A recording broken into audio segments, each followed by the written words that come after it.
Why is it that when an older person dates a younger person, it's cradle robbing, but if the younger person initiates the date, it's hag something. What did you say to me? It's called hag maxing. Hag maxing? Yep. Are you not the same person who said they couldn't stand this new slang, and now you're hitting me with hag maxing? Yeah, because you are one of the youngins in the hags, and really, hag is like anybody over 28. Is the bar that low for hags? Yeah, it's pretty low.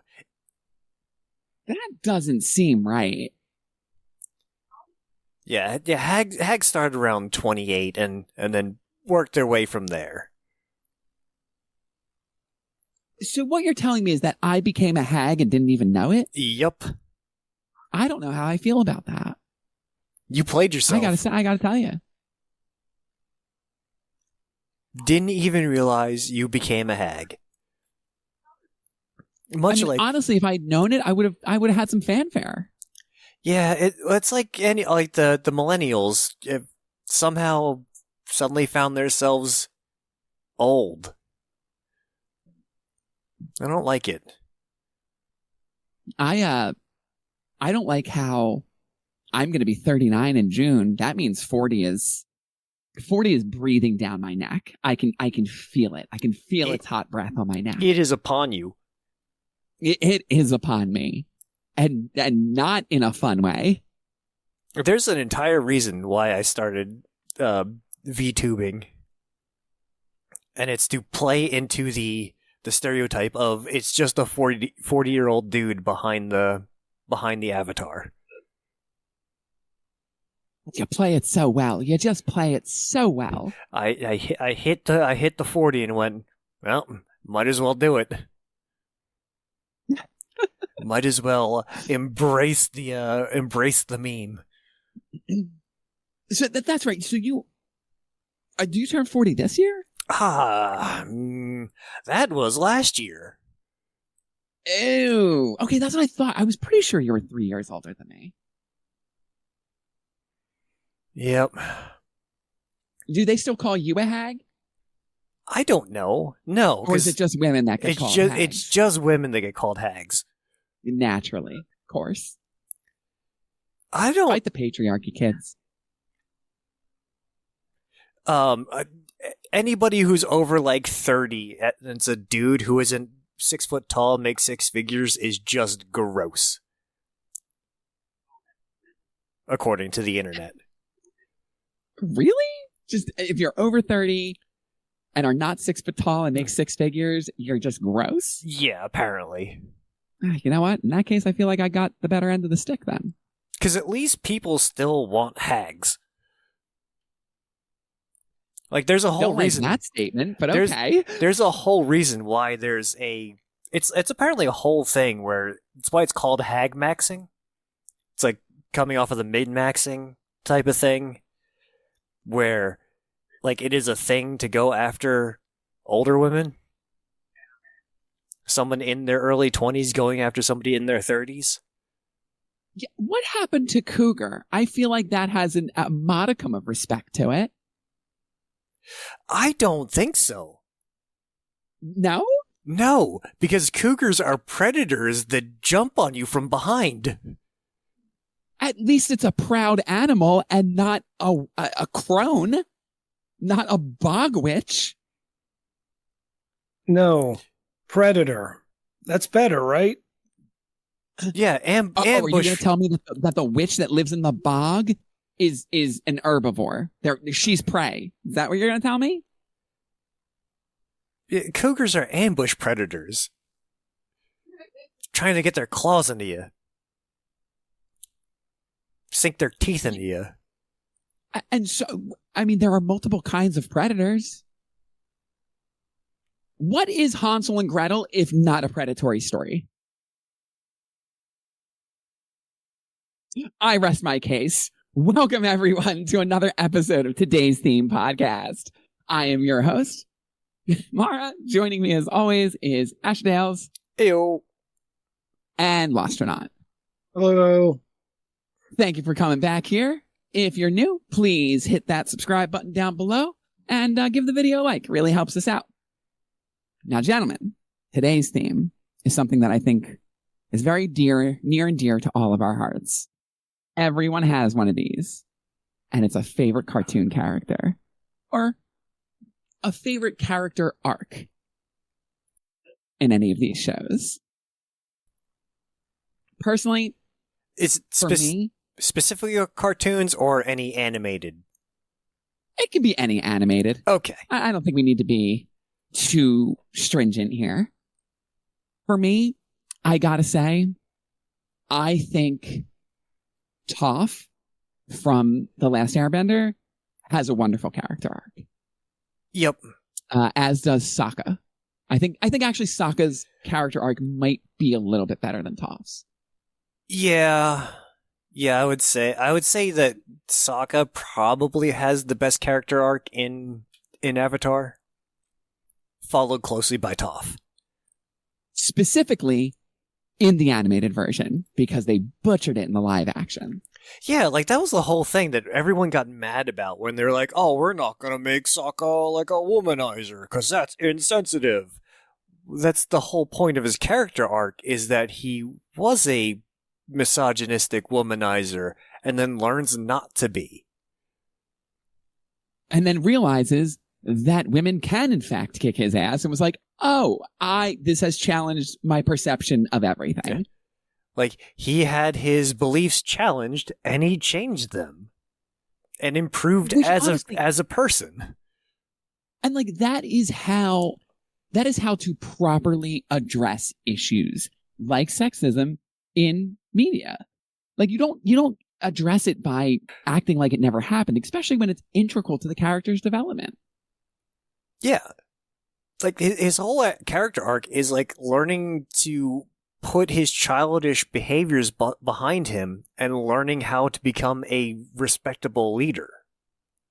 I won't lie. First season of Avatar it's kind of a rough watch, especially the first half of it, because everyone, all the characters, all the main characters, especially Aang, are incredibly childish. Yeah, Like, that's going to be a little because- rough when I finally sit down to watch it.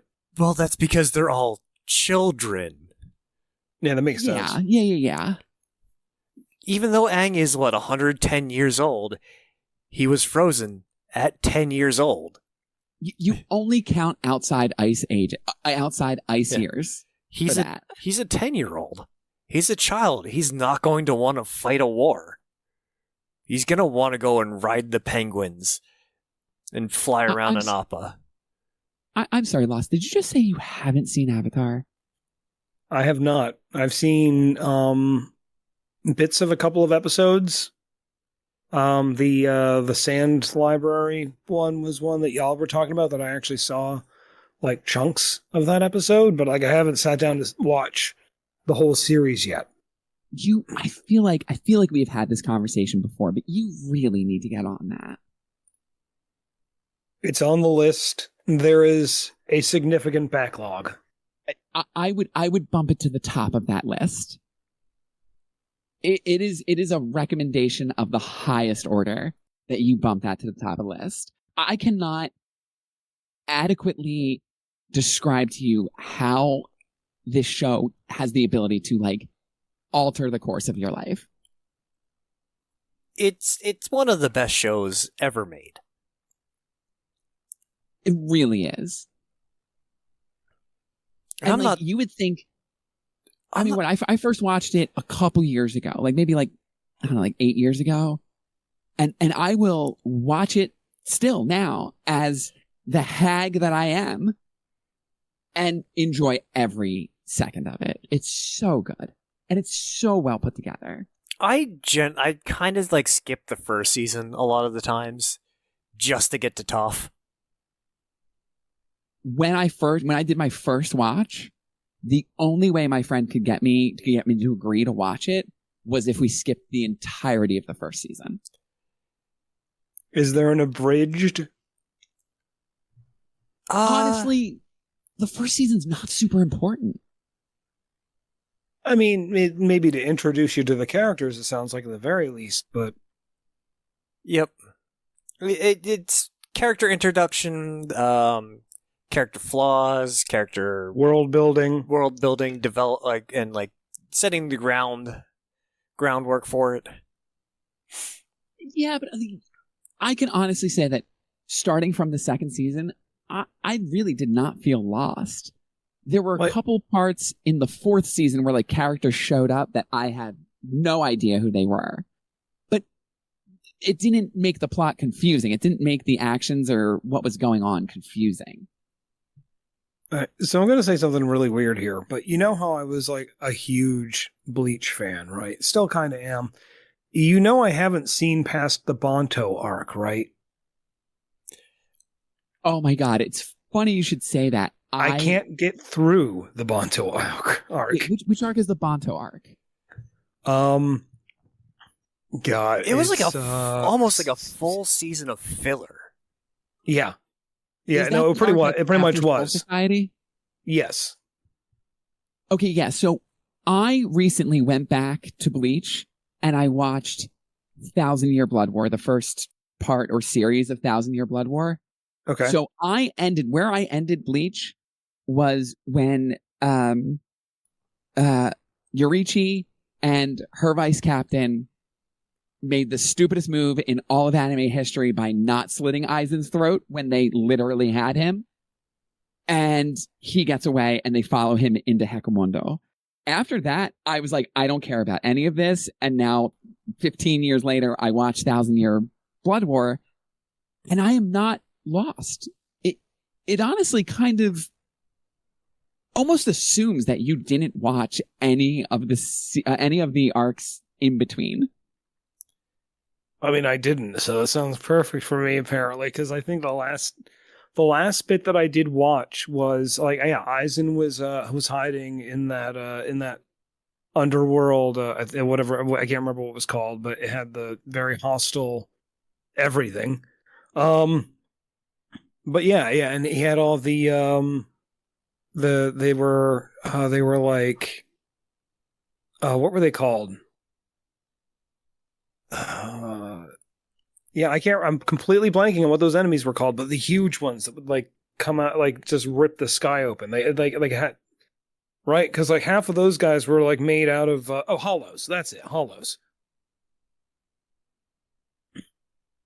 Oh, they were converted hollows or something. But that's about as far as I got, and I kind of lost interest. And I've tried a couple of times. I've gotten to that point and just can't. Honestly, give 1,000-Year Blood War a spin. It was actually pretty decent. Here's the thing. I know, the season or two after that, there was some really interesting shit that's supposed to have happened, and I have a problem skipping even filler episodes of stuff, let alone full seasons, let alone the first season. I mean, go ahead. Oh, I don't know. I was just gonna move on with Fairy Tail. Pretty much pick a character from Fairy Tail, any character, and they have an incredible arc throughout the entirety of the show. I've actually never seen Fairy Tail. I've seen the first couple of seasons. It's really very good. It is quintessentially shonen.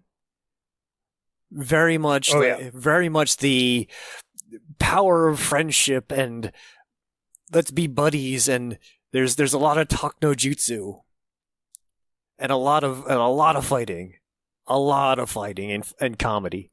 But it has such a great every character is a fully fleshed out, well developed character. Even all the side characters and minor characters all have little backstories to them. And it's incredible. You should watch it. It's only 6 seasons, I believe. Is that only 6 seasons?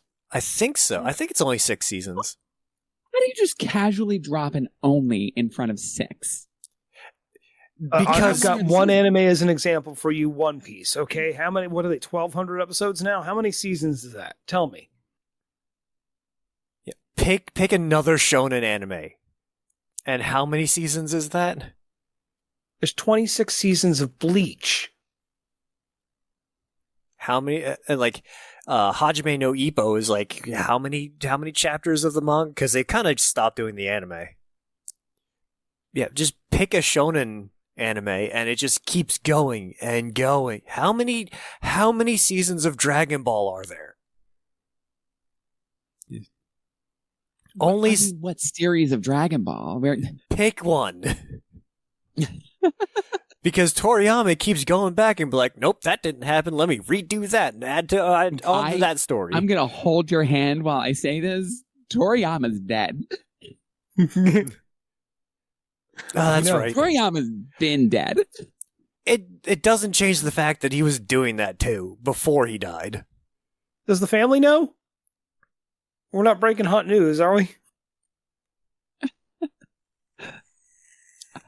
I mean, I don't think we broke that story. I mean, spoilers, I guess, maybe? Sure. How long ago was Spoilers it? for the death of one of the greats of animation, I guess?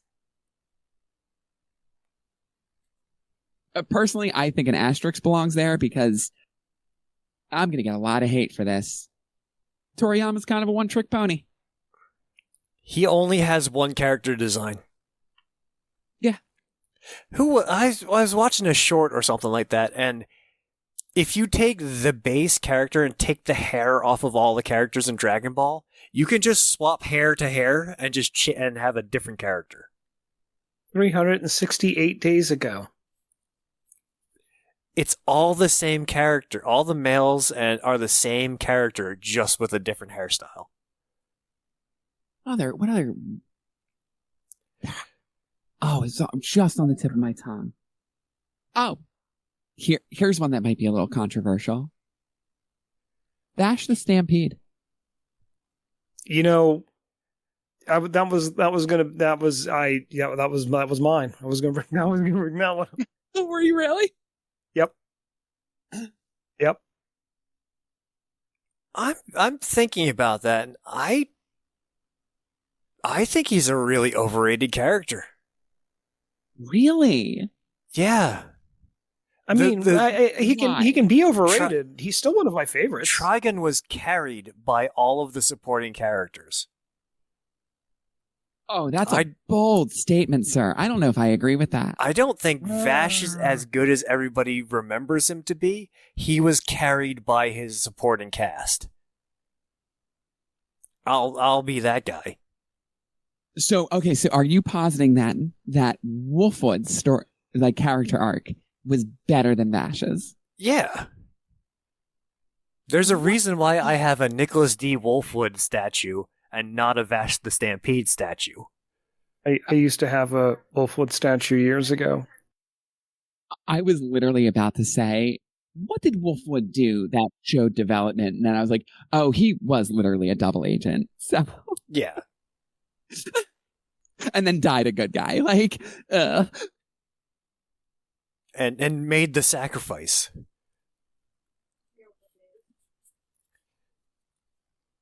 I kind of forgot the plot there for like a hot second. I was like, yes, Wolfwood. Right. Okay. Yeah, that's fair. Yeah, it's most of Trigun is just Vash bumbling through the wasteland. I mean, that was supposed to be the gag, right?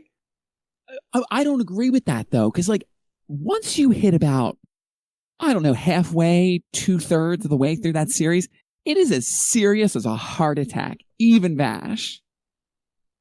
Like around the time he kills his first, what's the name of the organization? I forget what it's called. I forget. Oh, yeah, me too. But when he kills, I think it's Vulcan is the first one he kills. When he kills him, like the show takes a dramatic shift. Yeah, it does. But that's like, I feel like that was like 3/4 into like, I mean, how many seasons was that? It was only like 2 or 3, right? Oh. Trigun was only one season, wasn't it? Yeah, I think there was 26 episodes. There was one season, but there was like a movie or two. I do remember that. I don't remember how connected they were. And then they rebooted it. Did they? Yeah, it's got they reboot it. Yeah, it's got a whole new art style to it. It's got the art style. It's got the who did it? Was it Trigger? Yes, it was Trigger. Okay, yeah, How because did I missed that. it has very much the Trigger style. Honestly, it was not. It had some marketing, but it was not widely marketed. Yeah. Like, I was definitely aware of it, but even when it came out, it did not garner a lot of hype. As much as I hate to say it, Cowboy Bebop didn't have a whole lot of character development. That was kind of mostly just a window into a noir space western, but Like, they all had character development, but they were all kind of static. yeah, stilted maybe. I'm not. I think that was intentional, though. I think those characters weren't supposed to evolve. I think we were just supposed to see the consequences of who they were just kind of play out. Yeah. Because I'm trying to think, like, does anybody learn anything in Cowboy Bebop? I don't think anyone really does. Jet learns not to be like an asshole sometimes to his girlfriends. Okay, I mean that. I guess we count those. I guess. Jet learns sometimes you have to let go. That's about it. Faye is Faye, just through and through the entire series. Spike is Spike. I think the closest Faye gets to character development is when she cries when Spike leaves. Yeah. I think that's about as close as she gets. Other anime or cartoon. Oh my God, I lost it. My brain is so bad today. I'm just trying to think as well. Who else? Oh, Fushigi Yugi. I don't really remember Fushigi Yugi. Neither do I, honestly. I remember one character from Fushigi Yugi, and that's Noriko. It's the only character. Well, that and... Yeah, no, it's just Noriko. Was that a Clamp series? Was that a what? Clamp? A Clamp? Yeah, the publisher Clamp. Oh, I have no idea. I remember the name. I gotta look it up because I remember Fushigi Yugi, but I don't remember anything about it beyond the name. Yeah, I think I remember reading it. But I remember watching Fushigi Yugi on VHSs loaned to me by Cat Mac. Okay, that's how far back we're going here. Okay, I looked it up. I don't think I ever watched it because this is not one of my normal genres. I believe it's a Bishoujo, I think is what it's called. Mm-hmm. Yeah. I mean, I can sum up the entire plot line of Fushigi Yugi in about 10 seconds. What's the name? What's the name of the main girl? Miyaka? Miyaka. Miyaka and her friend Yui get sent to feudal era. She runs away. A man named Tamahome saves her. Tamahome says tells Miyaki to stay near him. She runs away and then screams help when she inevitably gets into trouble. Tamahome comes and saves her, and rinse and repeat. Along the way, other people also help Tamahome rescue Miyaka. This just sounds like non-furry Inuyasha. It is non-furry Inuyasha with more steps. Because there's a lot more characters and they're way more complicated.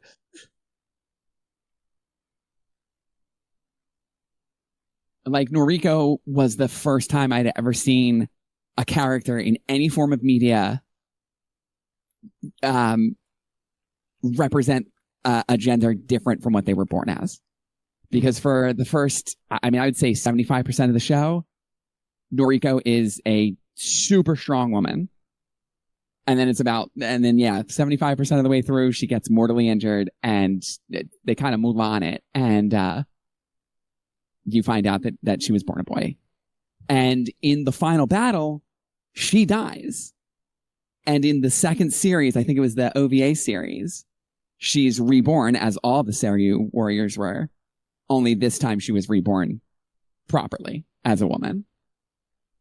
Strangely, that really stuck with me. I can't imagine why.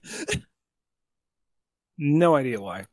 That's honestly, it's the world may never know. Similar to how many licks does it take to get to the center of a Tootsie Roll Pop? 3. A 1. It was always 3. A 2. A 3. It was always 3. Do you know that there were a lot of those commercials, but that is the only one that anyone remembers? Yep. Is that not odd to anybody else? No. Not really. I bet It you was it was short, the crunch. to the point. It was concise. It told a story. It had comedic timing. The art palette could have used some more. I'd say 8 out of 10, probably top tier advertisement, but wouldn't fly today.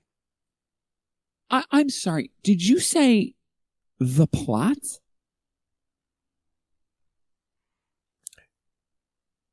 Who had better character development than the owl? I'm going to need you to explain to me the character development of the Tootsie Roll Pop owl and do it like I'm a child. I'm going to need you to explain that to me like I'm an idiot. No, because it was a joke. You see, the owl he's an educator, right? And he's going to show you how many licks it takes to get to the center. But even he is not adverse to its vices and just chomps down. As we all do, eventually. As life 8 does out of all 10 at the end. would like to see a better color palette. Ooh, here's a controversial take. Rock Lee. The owl is an allegory for capitalism. I'm sorry. Flat timeout. What? Anyway, Rock Lee. It makes the effort of trying to attempt to do the thing, but then just takes the shortcut. Wow, that is actually biting commentary. It's still better than sharing the lollipop with everybody else and everybody gets a lick. I think even as a child, I would not share a lollipop with somebody. That's just gross. It is gross.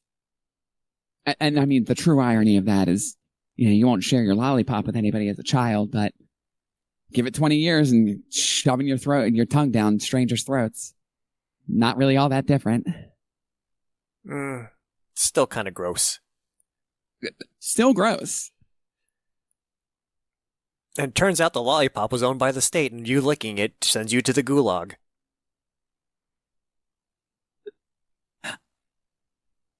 I feel like I've lost the lead on this metaphor. The real gulag was the friends we made along the way.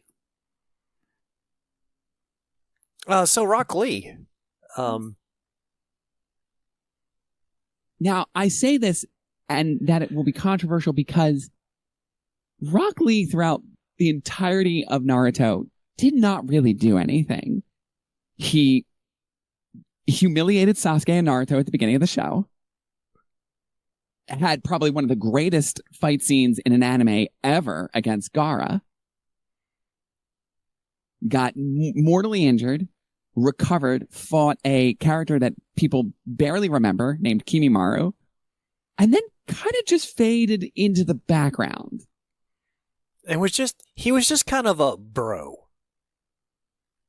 Now, I know I said Rock Lee, but that's because in my head, a different decision was made in the Fourth Great Shinobi War. And that is, instead of Guy going to fight Madara and opening the 8th gate and, essentially sacrificing himself, it would have been so much better narratively if Rock Lee had done it.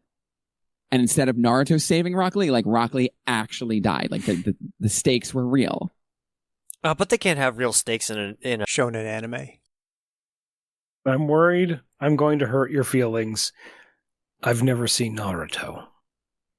Honestly, that doesn't hurt my feelings.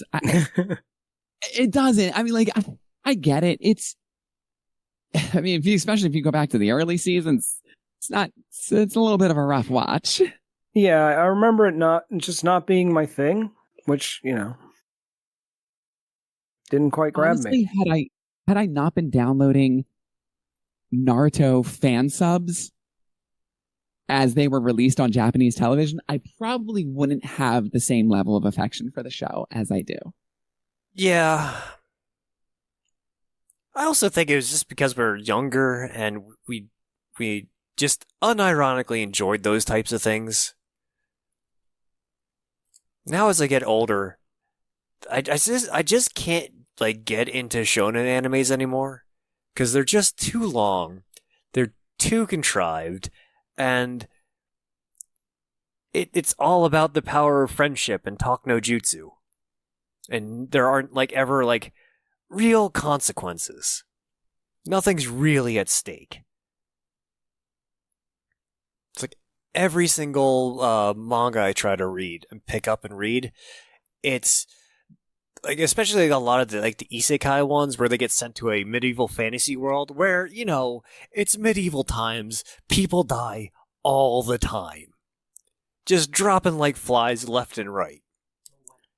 And yet, for some reason, once the main character gets there, it's, can't kill anybody. I can't kill these bandits who are kidnapping and bad touching people. And selling people off into slavery. Can't kill them. We'll just let the authorities handle it. What? What do you think? What do you think the town guards are gonna do to them? Just because you don't get your hands bloody doesn't mean there's no blood on your hands. Are they just gonna be like? I don't know if that's true in media. A couple of seasons of Overlord, I can't remember the main character's name, Momon, takes out entire goddamn towns. Yeah, that's not a shonen though. Not really. That's a good point. It kind of is. It kind of is a shonen, but it's not really a shonen. Certainly structured like one. It is. It's kind of structured like one, but it's more for an adult audience. Yeah. I'm talking about your Naruto's, your fairy tales, your fire forces, it's once they start trying to talk somebody out of their evil ways, I'm like, we're done here. Yeah. You have nothing to offer me. Would that make Saved by the Bell a shonen? It's coming of age. Oh, okay. And, so slice of life. Technically, Saved by the Bell is a daydream. I think I've heard this before. There's a theory out there that just by the theme song, it's when it sets up that it happens between the end of the school day, and the beginning of the next day, and Bayside happens all in his head. Because the first season, they were in Indianapolis. They were just a regular high school in Indianapolis. And then in the second season, then everybody the whole school basically magically transfers to Bayside High. including the teachers.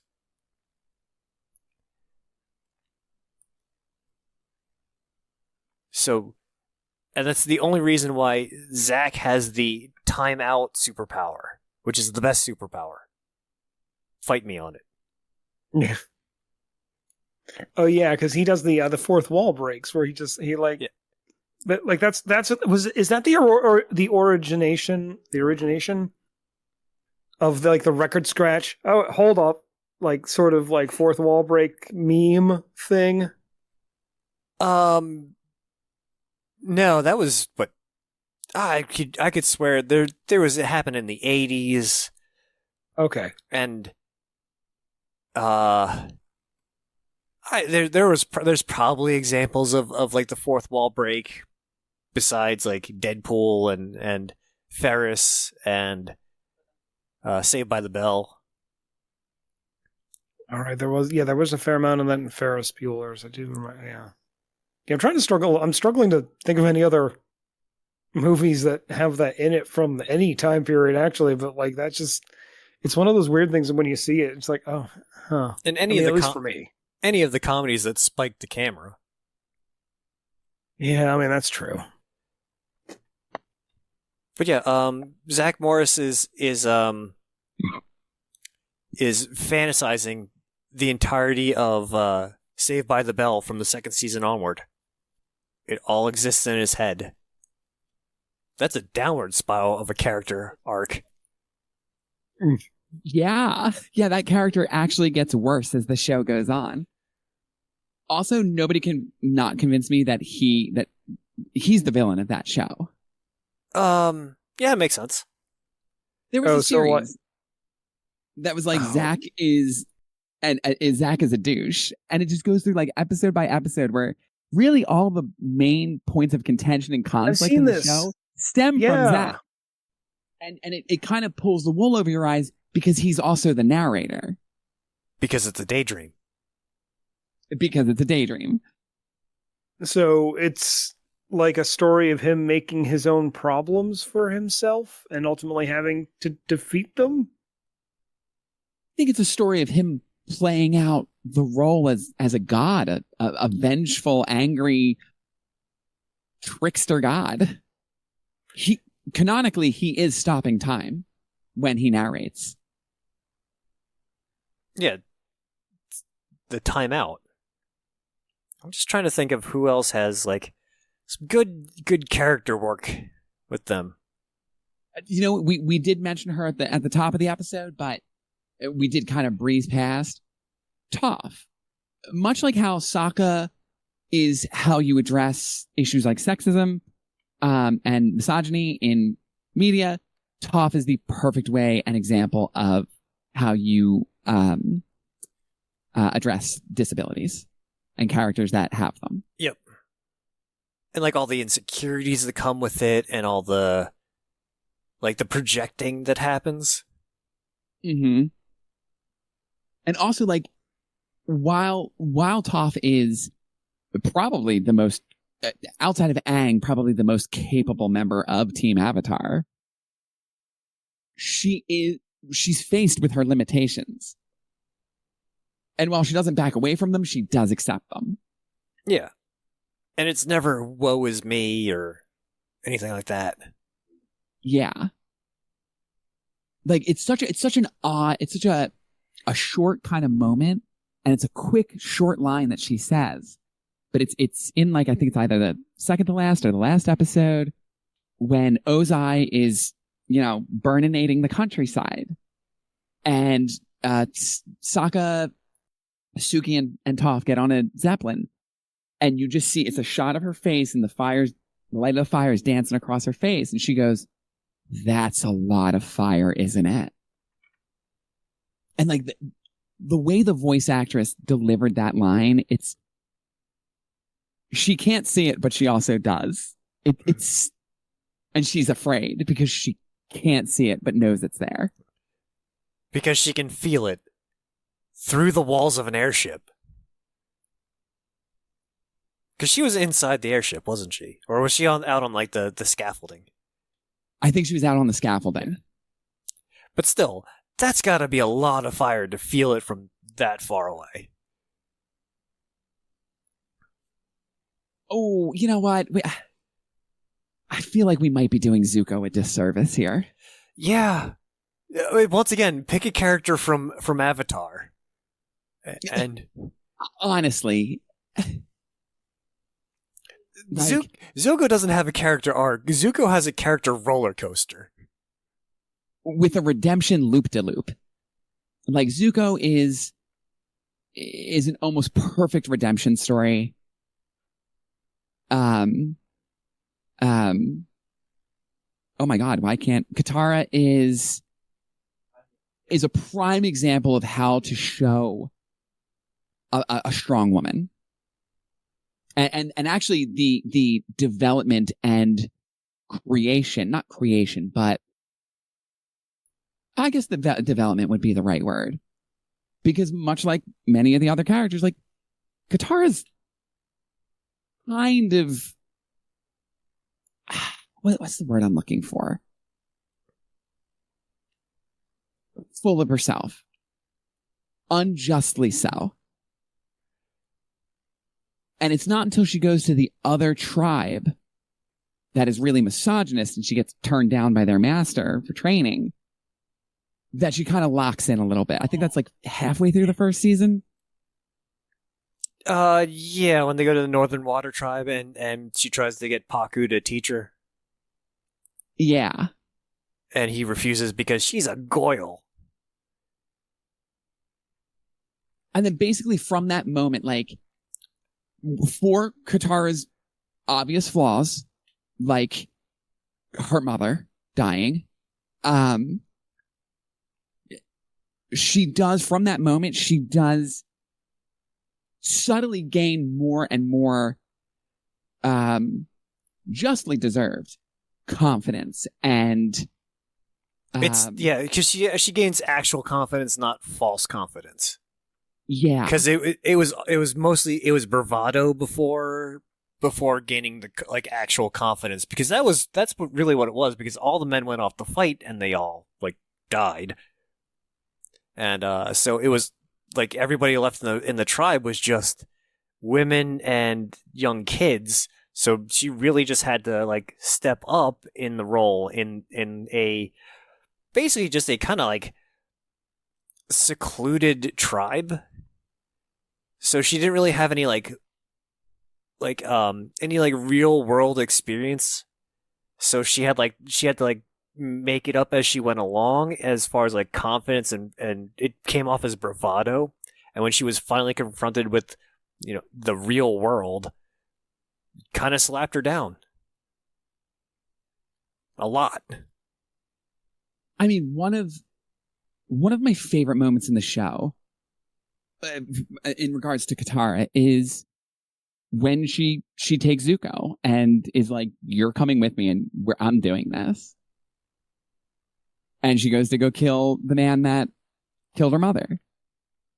Because I mean, when I said earlier that, like, despite all of Katara's flaws, and one of which is her mother dying, I mean, she mentions it a dozen times a season.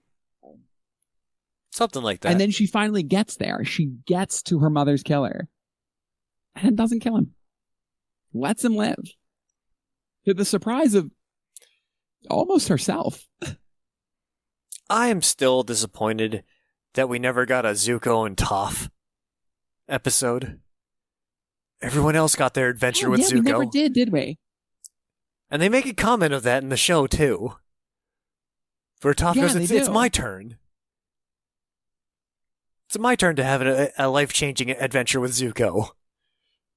For some reason, because of that line, I actually thought they did have one. Nope. Never had one. He burned her footsies and never had their adventure together. Would have been an incredible episode. The two of them just going around. Probably robbing people. Most likely robbing people. Definitely robbing people. Talk about two characters that the ends justify the means. Yeah, right? Ooh. Here's a hot take one. And now, it is not a cartoon. I will admit that. But Lister from Red Dwarf. Okay. I see I'm alone on this island. It's basically a cartoon anyway. I mean, he's almost a caricature. It's British. They're cartoons. Yeah, it's... And you're not wrong, but I mean, they have a couple of new seasons of that. I don't remember how far they got. 12? 13? Yeah, further than you would think. Yeah, but I mean, the newer seasons, so they got to, was it 8 or 9? I think it was maybe 8 in the original run. And then it wasn't until like 2009 or 2010 when they were talking about having like a season 9 come back. And I think they did 9 and 10 back to back, and then came back a year or two later for 11, and they may have just done 12 a couple of years ago, but I'm not fully up to spec. Let me look it up. You know what? I never really watched Red Dwarf outside of the times I watched it with the group. Really? Yeah. Easily, no exaggeration, easily in my list of top 10 series, like sci-fi series of all time. That would be one of the series that I would take with me if I could only bring like a limited amount of things. I would bring the DVD box set I have of the original 8 seasons. I love it that much. I love it that much that I have a box set of the original 8 seasons. And yeah, they are up to season 12. Like, I enjoyed it. I just didn't go and try and watch it outside of watching it with the group. So apparently Red Dwarf The Promised Land released in 2020. Mm-hmm. And the entire cast agreed to do more episodes, a feature-length special split into 3 parts. But as of January 2025, the episodes have not been produced. So they're actually still working on this show. Oh, yeah. Yeah. So season 12 was 2017. Season 11 was 2016. Season 10 was 2012. So 2012 was like the big comeback. Although they did do a limited run 3 episode. I think it was like a miniseries special.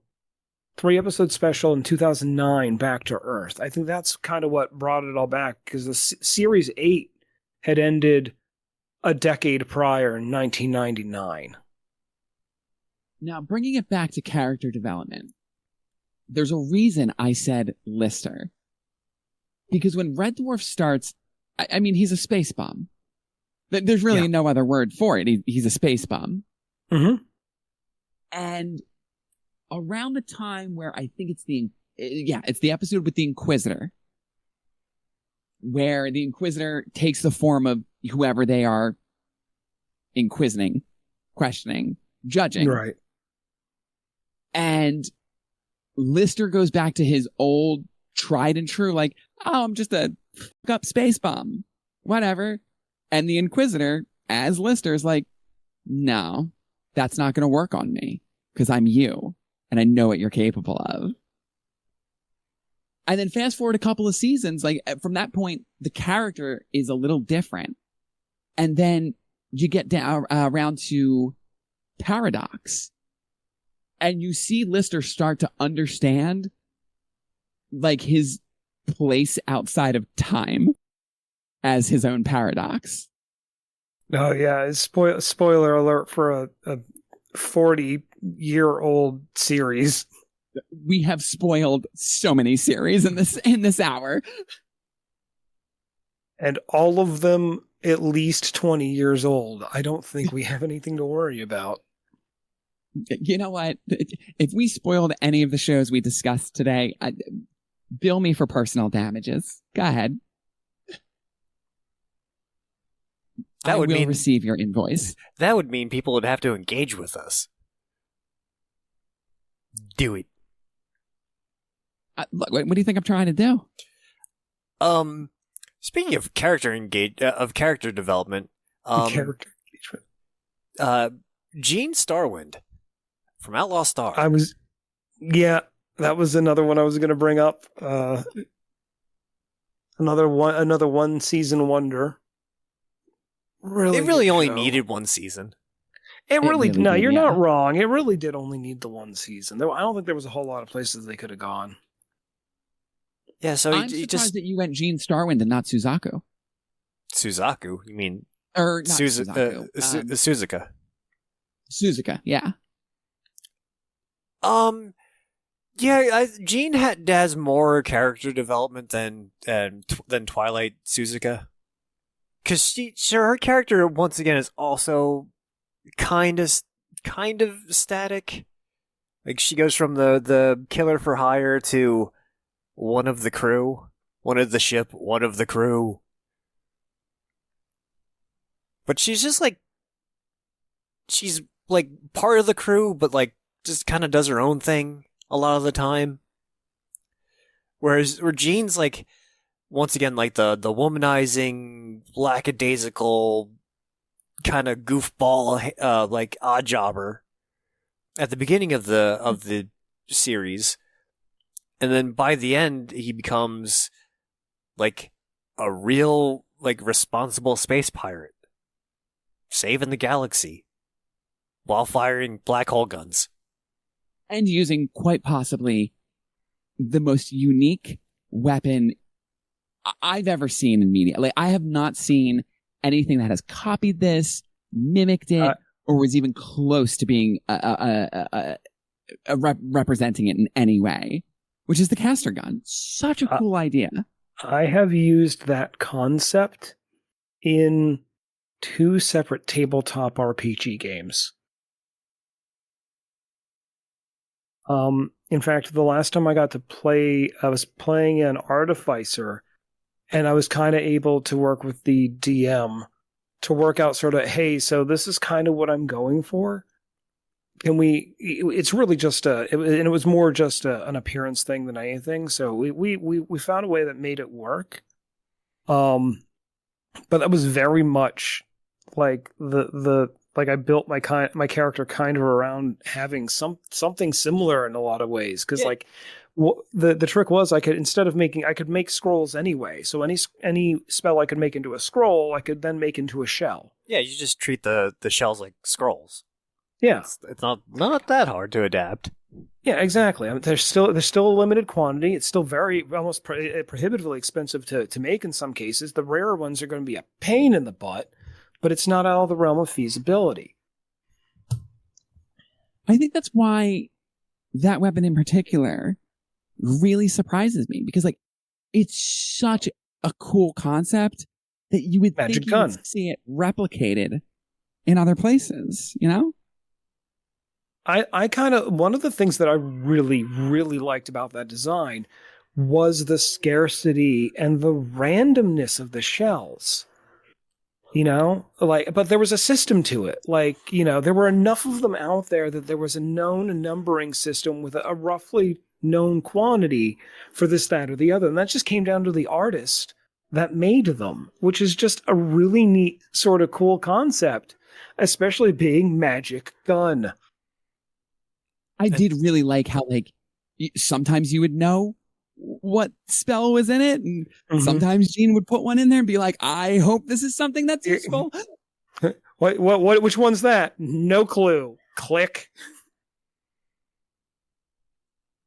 And then there are the ones that like take your life force to use. Yeah. It's so strange that that's never been replicated in any other media, at least as far as I know. So I was writing and planning on running a tabletop game where I actually had worked out a whole table.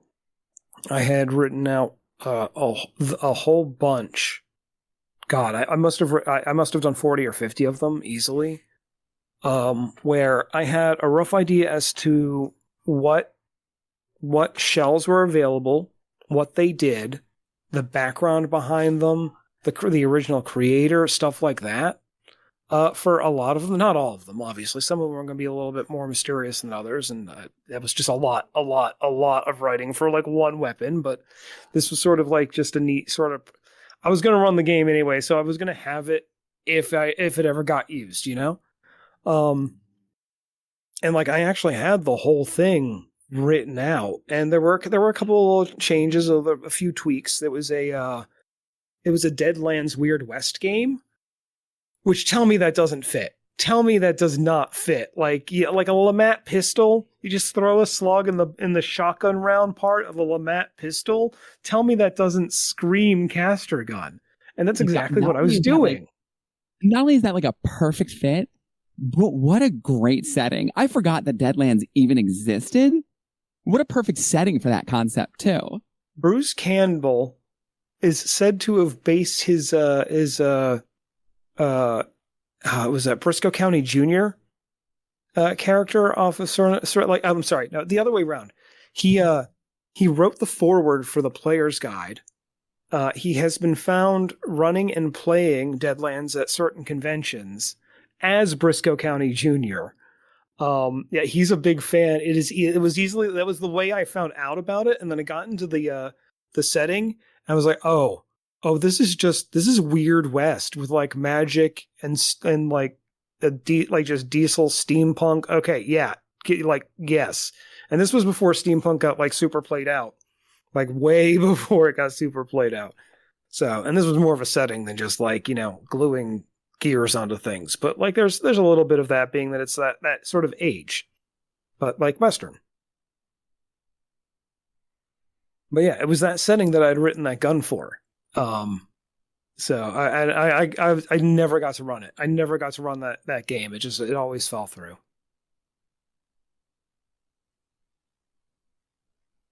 Well, and with that, you have now wasted another perfectly good hour listening to us here at Today's Theme. Thank you so much for listening. If you have any characters or character arcs that are your favorite, we'd love to hear them down below in the comments. While you're down there, go ahead and hit the subscribe button if you're not already subscribed, and just flick that noti bell so that you know when we post new stuff. Thank you again so much for listening. I've been Mara. I've been Asher.